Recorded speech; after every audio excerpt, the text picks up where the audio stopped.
Welcome to the Joy of Cruising podcast with your host, award-winning author Paul C. Thornton, a weekly conversation with the amazing cruisers featured in the Joy of Cruising trilogy, comprised of The Joy of Cruising, Cruising Interrupted, and new release, The Joy of Cruising Again. Each book is a compilation of features about cruisers and cruise and travel personalities from around the world. It's the next best thing to cruising, hearing about cruising from the unique and diverse perspectives of Paul's amazing guests.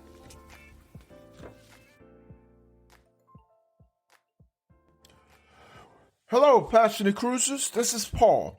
And this week on the Joy of Cruising podcast, I am delighted to welcome Paul and Carole of Paul and Carole Love to Travel, a blog and accompanying YouTube channel, one of the leading UK cruise sources.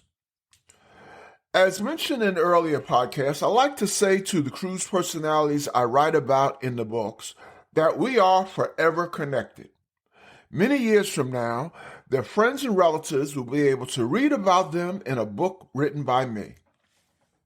Well, Paul and Carole and I are doubly connected because they are one of the very few cruise bloggers or cruise personalities that have been featured in more than one book.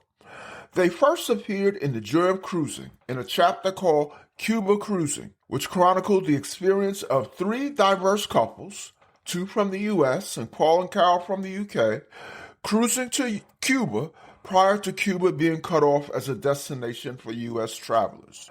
So Cuba is still on my bucket list. I had a lot of fun interacting with Paul and Carole in the writing of Cuba Cruising. When they talked about their bar crawls in Havana, I felt like I was on it with them. In the ensuing months, every time I saw photos or videos of Paul and Carole, I would smile. They just exuded fun and always seemed to be having a good time. When I decided to write a follow-up, Cruising Interrupted, I included a section called The Passionate Cruisers of the Joy of Cruising. What are they up to now? And I reconnected with Paul and Carole. It was again a lot of fun, and I am delighted to once again reconnect with them now on the Joy of Cruising podcast. Welcome, Paul and Carole, to the Joy of Cruising podcast. Hello, hello. How are you both doing? We're good. We're good, thank you. I thought Carole the cat had got her tongue there. First time she's ever been quiet. A lot has changed since we last chatted a couple of years ago. For one, I recall you were close to retirement, Carole, right? That's right, yes. That was, it'd be 2 years coming up in July that I retired from being a nurse. So, yes. And Paul, I know you had retired shortly before that, right? Carole thinks I've retired, but no, I still sell cars for a living, but I work from home. Okay. So Carole realizes how little work I do now since she's retired. Well, you know, I've been watching you on social media, and I found myself saying, wow, those guys are living a blissful retirement, but you're actually still generating tons of income. Well, I wouldn't say tons of income, but I'm generating, when I'm in the country long enough, I'm generating some income, yes. All righty. So you achieved some major milestones with Paul and Carole Love to Travel. I've seen your YouTube account and so on. Talk about some of that. Yeah, it's going really well. We're now up to just over 17,000 subscribers, and we hit 4 million views, isn't it? So, yes. Yeah, it's what starts off as a small hobby is now turning into. Well, we can't believe how well it's going, and we're just well chuffed, aren't we? Yeah, definitely. Well, congratulations. So tell the listeners about yourselves and about Paul and Carole Love to Travel. Okay, shall I start? Yeah, you start. Paul and Carole Love to Travel started, about 7 years ago, when I was thinking about retiring as a nurse when I was 55, and I wanted a hobby and something that I could concentrate on. And from researching lots of holidays and cruises, I could see lots of this information out on the internet and on YouTube. And I thought, wow, we've done so many cruises. We've got, obviously, knowledge to share. Why don't we start our own website and YouTube channel? Well, the website started first, didn't it? And then the YouTube came as a sort of natural progression. And it came from there, really. So we started doing a lot about hotel visits, wasn't it?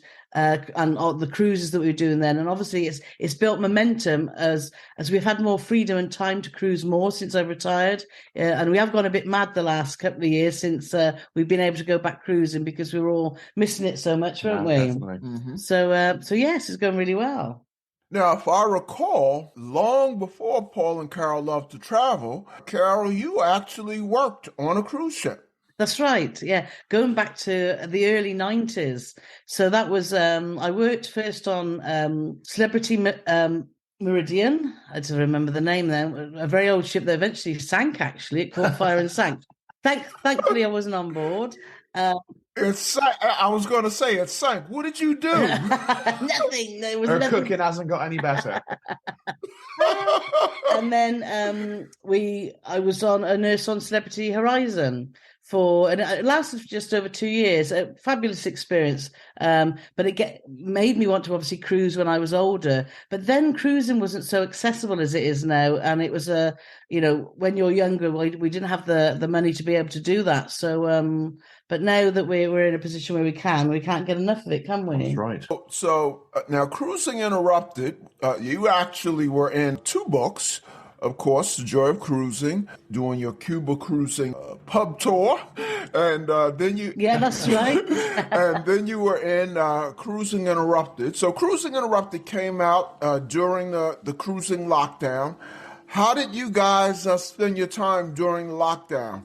Do anything new and different? Grow a pandemic garden? Run a marathon? Take up bicycling? Well, no. I was still working as a nurse then, so I was working, throughout that, so doing long shifts as I normally did, just trying to keep going because it was a very frightening and scary time for everyone, wasn't it? And working in the NHS at that time, it was very challenging. So I was just busy doing that. Paul, though, you were at home, weren't you? I was at home because I was selling cars from home. That all obviously ceased immediately. But I did get quite good in the kitchen, to be fair. So had a new penchant for making pies and pastas and roast dinners. Yeah. And, which I've carried on, to be fair. So now, while Carole's busy editing videos, I'm usually busy in the kitchen. Yeah, good cook now. Yeah. So what was your, what is your signature dish, Paul? Oh, signature dish. What is my signature dish? Well, scarily, before I learned how to cook properly, the only thing I could cook was an omelette, which, to be fair, was a good omelette, and I still make a good omelette. But I like just sort of like all sorts of stuff. You do a good Thai curry and you do a good roast dinner. Oh yeah, I do a nice a massaman curry, which is like a South Indian Thai curry with peanuts and potatoes. So I can knock a fairly decent one of them up. Mm-hmm, mm-hmm. So the pandemic shutdown didn't change life for you much, Carole, because being in healthcare, it probably ramped things up a lot. Not at all. Yeah. It was a frightening time. We'd never dealt with anything like that before. So I was managing a team in 2 hospitals then, a team of 60. And it was just initially understanding what was going on and then how best to go forward with the resources that we had. So, not a time that I'd like to repeat. Mm-hmm. So cruising restarted first in UK. And I know that you both probably jumped on that first cruise, right? Talk about that. Well, it wasn't actually the first cruise. It was the second cruise because of just commitments. But yeah, it was an MSC Virtuosa cruise and it was for 4 days, wasn't it? Yeah. And we were just so excited to get on a cruise ship again. And out of Southampton, which is our home port, we live about an hour and a half from there. And it was a real emotional time, wasn't it? It was quite emotional, yeah, to be fair. And a lot of people on there felt the same. It was restricted to 1,000 passengers. And it's about a 6,000 capacity ship. So we had plenty of the ship to ourselves, which was nice. But yeah, it was quite an emotional time, to be fair. Yeah. It was quite strange. It was strange, but it was just joyful to be back cruising, even though we had all the restrictions of the mask wearing and etc. that everyone's experienced since cruising's been back. It was just lovely to be back at sea, wasn't it? Yeah, I in the new book, I just released The Joy of Cruising again, and in guess it was the first chapter or the first section, I had some quotes of passionate cruisers who were quick to get on the ocean when the cruising restart took place. And I recall your quote. It was a pretty poignant quote. You sounded like you were pretty emotional, just as I was on my first cruise back, although it was quite some time after you. So since the restart, you've gone on a series of amazing trips, and not all cruises. Talk about some of the highlights of your last couple of years. We'll be back after a quick break. If you want the latest tips and advice on travel, check out Dream Vacations with Lori and Greg Schuss.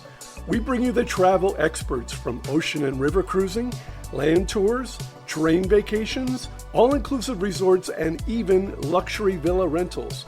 You can listen to Dream Vacations with Lori and Greg Schuss on Apple Podcasts or wherever you get your podcasts.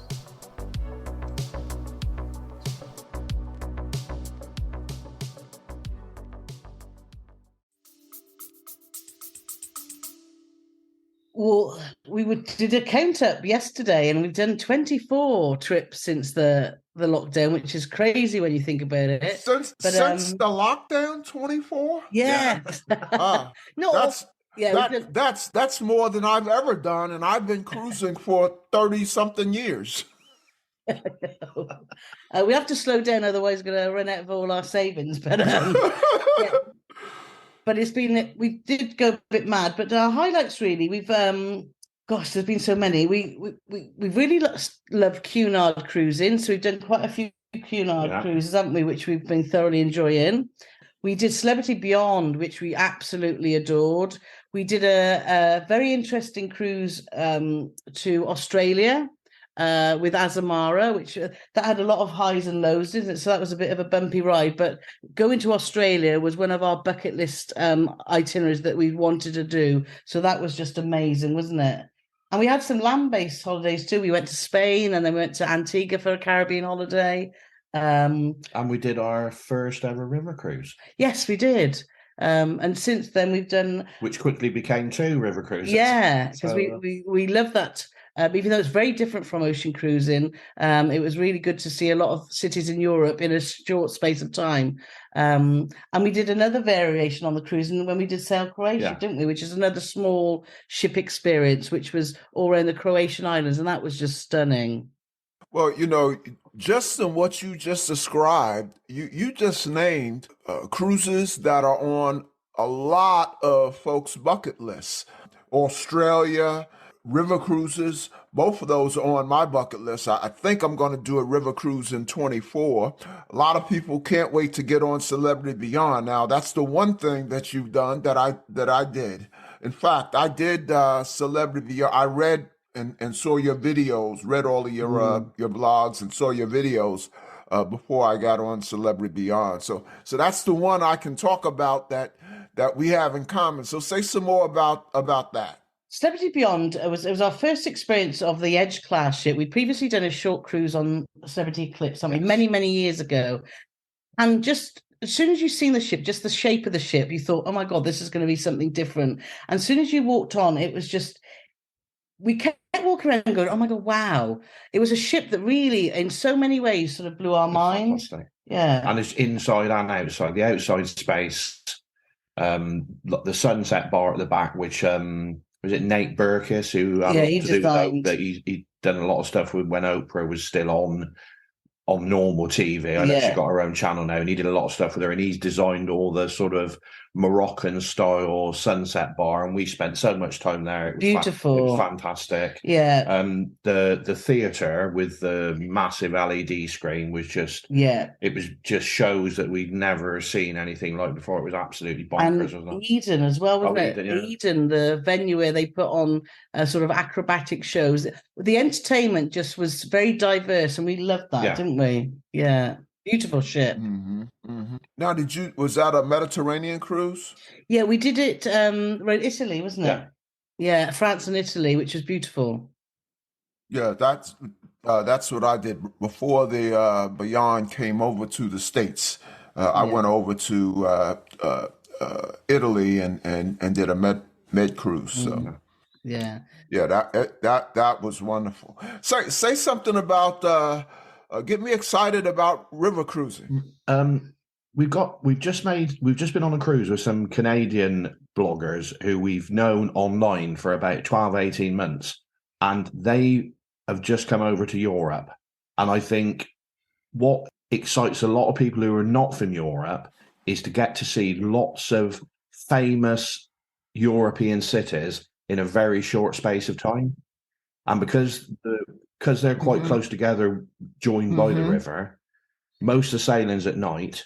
So every morning you wake up and you're in a different city and you've got 6, 7, 8, sometimes 10, 12 hours to explore. And it's just a really, really good way of looking at places to find out, would I want to come back here, spend more time, or maybe not. But I mean, we went to places which we thought, wouldn't have been on our list of places to go. We went to Bratislava, which I wouldn't, not that I didn't know anything about it. We went there, it was absolutely Beautiful. stunning. We went to some little tiny German villages we didn't even know existed, which were amazing. Yeah.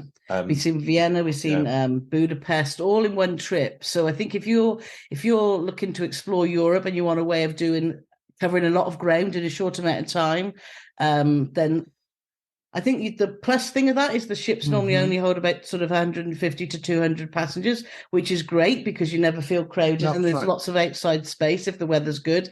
But on the flip side of that, obviously, if you're on a small ship, you never know the passengers that you're going to cruise with, and whether they're going to be the same sort of like-minded sort of fun people that we tend to think we are. So that can have the downside. But luckily, whenever we've been cruising on a river ship, we've had some great passengers, haven't we? And had some great fun. But we just love waking up in the morning in a brand new city, and within 10 steps, you were able to explore all the history and the culture and everything that place had to offer.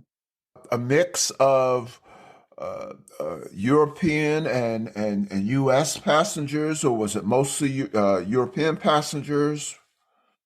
On the TUI River Cruise, which is a British company, it was all British. Yeah. But we did an Avalon cruise, and that was a lot of Americans and a lot of Australians. And we love cruising with Brits because that's fine. But I think for us, we love cruising on cruise lines that we can meet people from around the world, which is just fascinating to talk to. So our Avalon Waterways cruise, I think, from a passenger mix, was superb. There was more non-British people on the Avalon one than there was British, wasn't there? That's right. Yeah. Now I recall one trip that you did recently. I wish that I was still. That's about the only reason I wish that I was still living in Florida.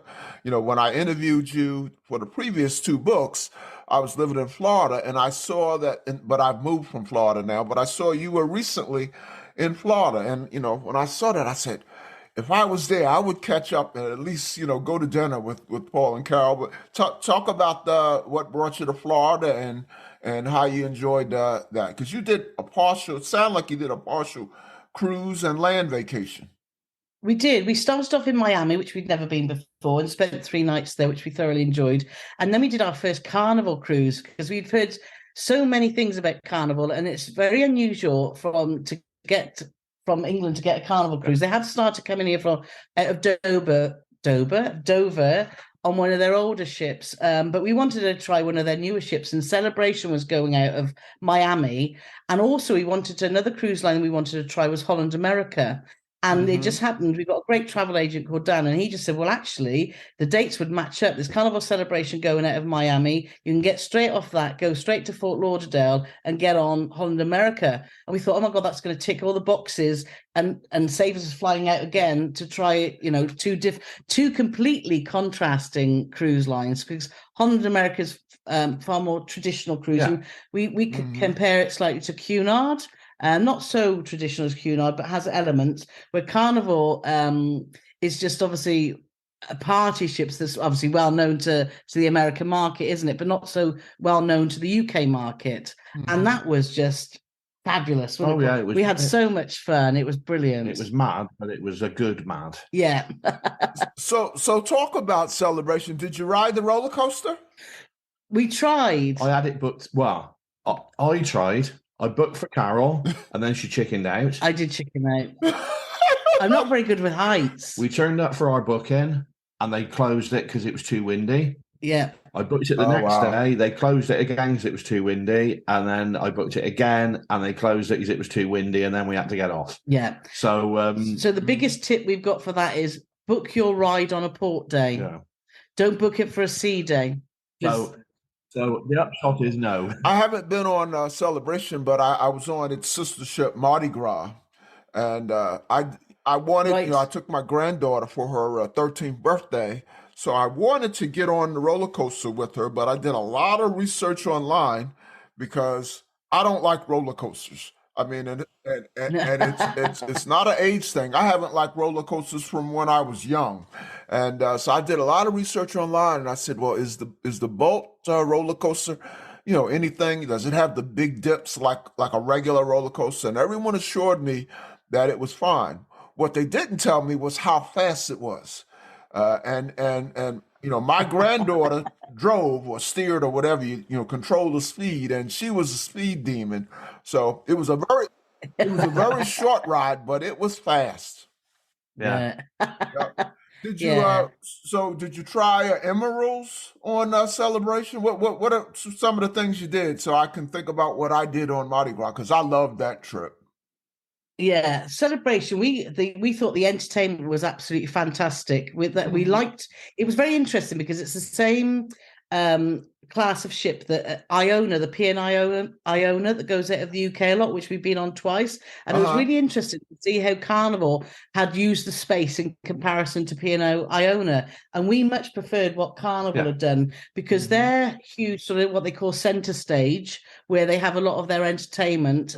We thought that use of space was fantastic, and how they had in the day that obviously floor to ceiling windows that went over 3 decks, and night turned into these amazing LED screens. That really, it was fabulous, we thought that was superb. We loved that it was, because I think that us Brits sometimes are a little bit more conservative than Americans, and we loved that they had.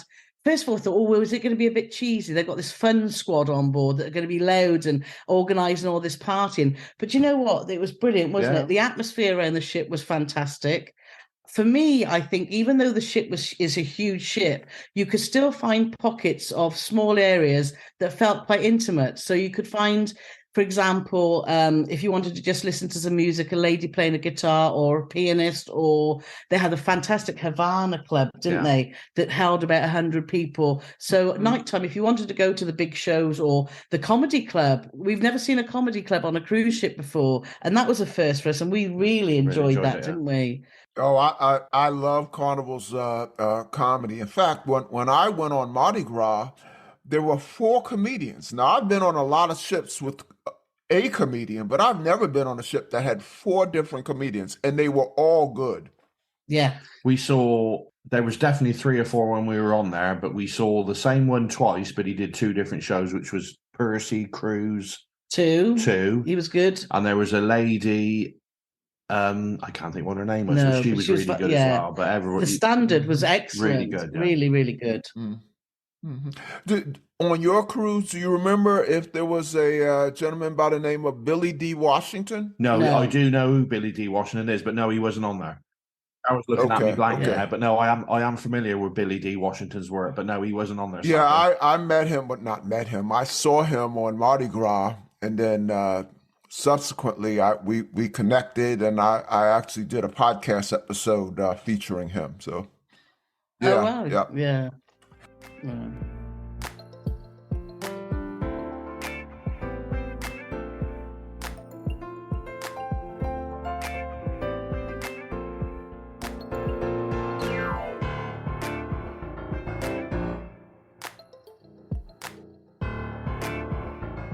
So let's talk about currently. What projects are you, or what are you working on for Paul and Carole Love to Travel right now? We're working on. We've not long come back from our second cruise on Iona, which is as I mentioned before, P&O, and we're doing some comparison work and review because we first went on that just straight after the pandemic. when there was only 1,000 passengers. So we're looking at how our experience was different. Now it's at full capacity, and we went half term when there was 1,000 children on board. So we're looking at that comparison. We've got still all our carnival vlogs to go out, and also our Holland America vlogs. So we're just finishing off our Azamara series. That's the current videos that are going out, which was obviously a Christmas cruise to Australia. And so they're the next things that we're working on. That's the next things on the very busy schedule. Yeah, not enough time in the day, is there? It's just... It sounds like you guys are very busy, and Paul, you're still selling cars. What about, I recall when I interviewed you the last time, you did a lot of what we call in the States RVing. I think you had a different name. Yeah, we've got it. Well, it's a motorhome, camper van, whatever. Motorhome. Well, we haven't, obviously, we don't get the very good weather here. We went away at the end of last year, and we're actually supposed to, weather permitting, be going away this Friday in it for a weekend. So that'll be the first outing this weekend. But we're doing a trip up to there's a beautiful place in the UK that we've never been, called the Lake District, which is further north from us in Gloucester. And we're going there for 10 days, aren't we, in May? Yeah, in May. So with our family. So that should be nice too. We do like to mix it up. It's lovely to have different things to look forward to, and going away in the motorhome, just having that sort of outdoor life, in the woods or wherever. It's brilliant. Well, it sounds like you guys are having a wonderful, I'll say semi-retirement, because I know that Paul's still at it. How do we follow Paul and Carole Love to Travel on social media? Right, well, we're on Facebook, Instagram, Twitter, TikTok, and you can, if you just search Paul and Carole Love to Travel, you'll be able to find us on all those forums. And obviously we're on YouTube, which is exactly the same, Paul and Carole Love to Travel. And I would urge my listeners, check them out on YouTube, because I've only interacted with them digitally, long distance, and I find Paul and Carole tremendous fun, and you can get a sense of that on YouTube. So, thank you. So let's talk about the future, the near future, and the more distant future. What do you have booked? Well, in 2 weeks' time, we're off to Las Vegas for the first time. We've never been. It's my sister's 60th birthday. So, oh wow, yeah. So that's when you'll love it. You'll love it. Yeah, I'm sure we will. We've heard so many great things. I think it's mad and crazy, but we don't mind a bit of mad and crazy, do we? So that'll be great to be doing that with my sister. We go with my sister and my sister's friend and my niece. So that'll be great fun. And then we've got I don't know if you've heard of Marella Cruises. They're quite British based. Yes. Yeah, they've got a new ship coming out this year called Marella Voyager, and we're on the Maiden. We've never been on a Maiden cruise before, so we thought we're going to try it, but you don't know whether it's going to be moved or not, do you, or if things are going to go to plan. So that is planned for June. And then we've got a biggie, which is another bucket list, which we're so excited about. We're off to Alaska for the first time, which we just can't wait. Wow, I'm going to beat you at something. I'm getting ready to go to Alaska in about 2 weeks. Oh, fabulous. Yeah, what ship are you going to be on? We're going to be on Holland America Koningsdam, and we chose Holland America because it was very difficult to choose, because Princess do some fantastic itineraries, don't they? And Holland America, and because we've done a lot of Princess and we hadn't done a lot of Holland America, we decided to go with Koningsdam. And also we're going to do a Rocky Mountaineer trip beforehand. So that's nice. Yeah, which is another bucket list thing we wanted to tick off. Well, I'm going on Norwegian. It's a ship called Spirit. It's a small ship, but it was built in 1998, but it just had a $100 million renovation. Oh, wow. Or refurbishment. So it's like brand new inside. And even outside, they've redone, repainted the whole art and all that. But it's I get to check off 2 bucket list destinations, because before it gets to Alaska, we do Hawaii. That's Carole's going to be very jealous. So you're doing 2? No, you're doing 2 before us. Wow. Yeah. So we do about 5 or 6 days. I think it's 5 days at each of the main Hawaiian islands, then 6 sea days up to Alaska, and then we do the typical Alaska itinerary, and then it comes to Vancouver, Canada. Yeah. It Brilliant. stops there. Oh, that sounds amazing. So you've named so many bucket list adventures. What's on your bucket list? You have anything left? Hawaii. There you go. I've always wanted to go to Hawaii and obviously the South Pacific Islands. So we've not been to the Pacific, have we? That side, and a lot of the western coast of the US we've not done.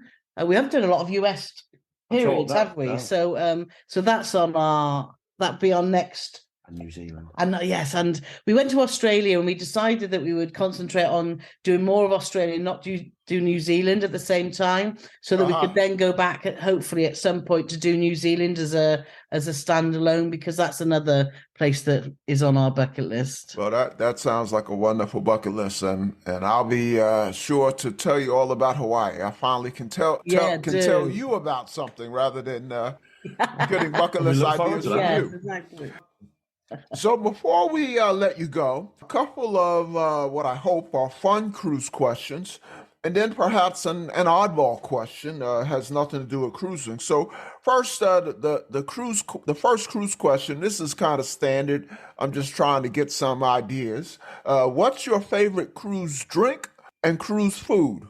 For me, my first cocktail I always go for is a Bloody Mary. I really, really like a Bloody Mary, and I must admit, Carnival Celebration had the best. They had bacon and everything in it. It was just mad. And yeah, in fact, I saw your post about comparing the Bloody Marys. Exactly.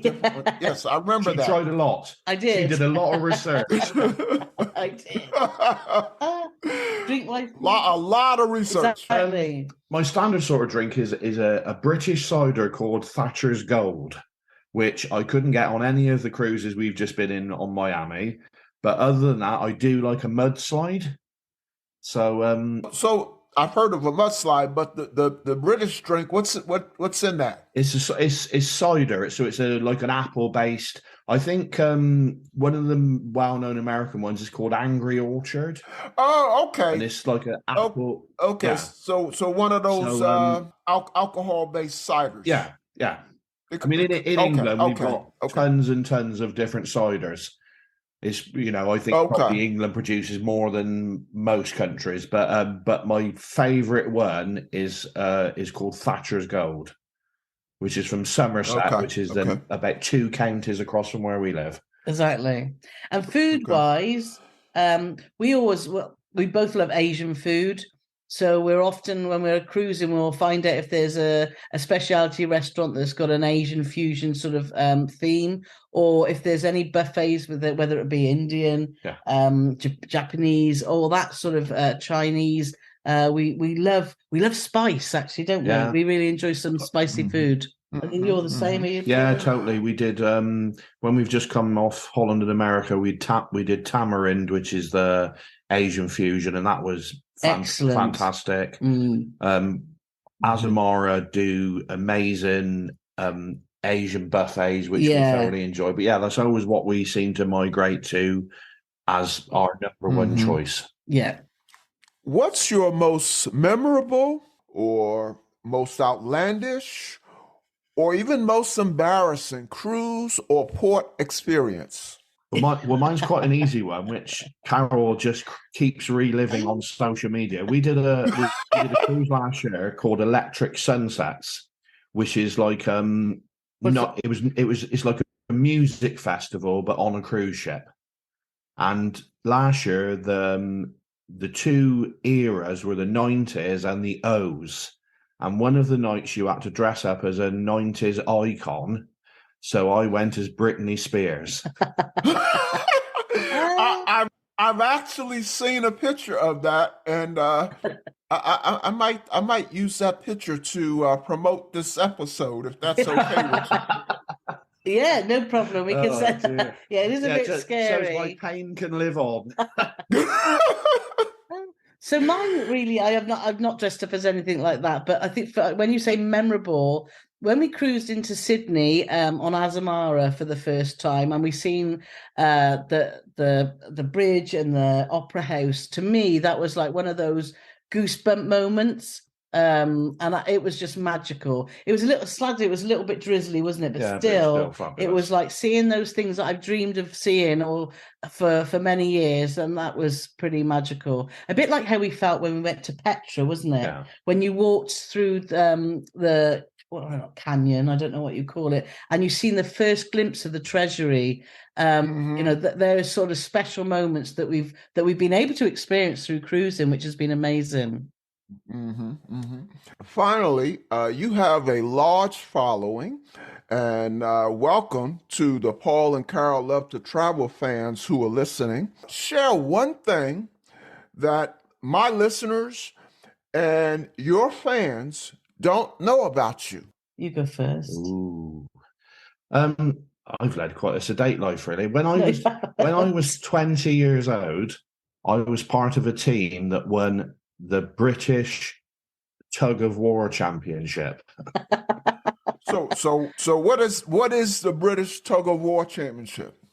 Tug of War is where you get a team of people, you get a piece of rope.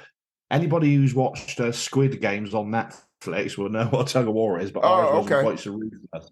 You have a long piece of rope with a mark in the middle, and then you have a team each side, and you have to pull that team over a line, and then you're the winner.